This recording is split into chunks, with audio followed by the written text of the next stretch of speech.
Ayun! So, hello mga Mima! Welcome back! Ito na ang ating napamili. Pero hindi ito yung dadali ng ating mga junakis. Ito yung mga pang UTI section.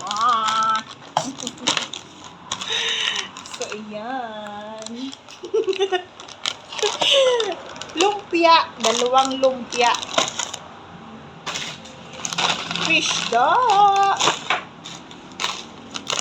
Ayan, yung mga sanitary natin, pangangailangan ng mga babae, diba? Bikat. Pang UTI. So, marami tayong napamili guys ng mga pang UTI, diba? So, huwag na natin i-ano to. Baka tayo sumikat. Ah! So, ito pa guys. Ito pa, mga Mima. Pang UTI. UTI mo naman. Diba? Basurapan. Para hindi kayo mahirapan, kukunin ko na. Pang UTI na naman ito, mga Mima. Sobrang dami ng mga pamili ng aking mga dinakis. So, ito, crackers. Diba? Ito ang dadali nila. Palusin na. Tinapay na naman. Ito, pang Lucena yan. So, ibubukod na natin yung mga gamit nila. Pang Lucena na naman.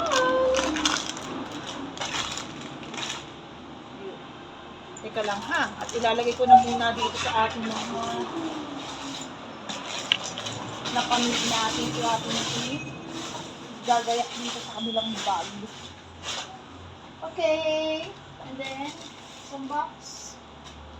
Sanitary. Noodles. And then ito, lagayin din nilang palusunan. Ito rin, palusan na rin. Ito rin. Diba? Papa naman, select. Ito pa. Grabe. Ano to? Langis. So, yan ang mga gamit palusan na.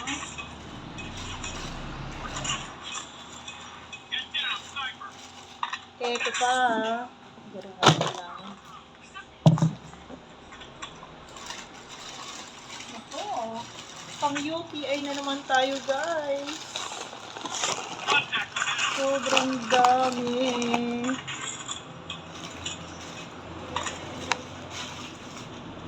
Baka naman, lucky me.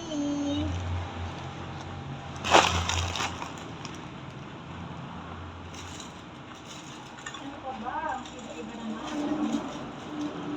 So, ito guys. 450 lang ito.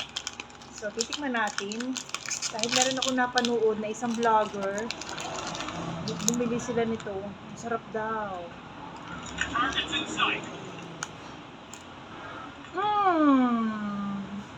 Parang may money. Parang masarap. Matigas. Nagtitignan ng gulay. Masarap nga.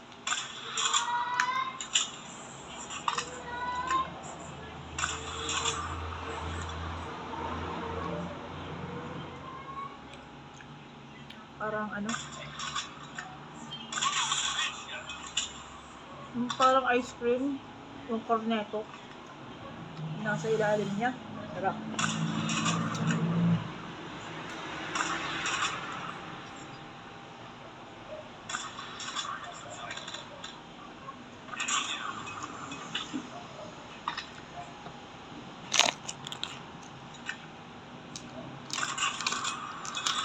Hindi pa rin mani.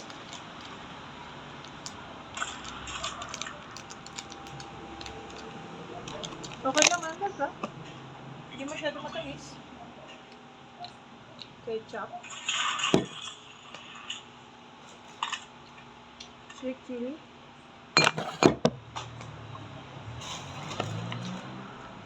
Delata.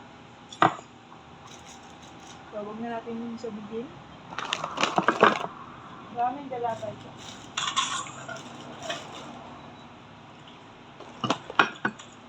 Pang Lucena na. Budget na nila yan. Diba? So, yan. Yan yung mga napamili. Ito pa. Ayan pa. So, yun lang naman guys. So, thank you sa panunood mga bells. Natulog na siya. Bye-bye!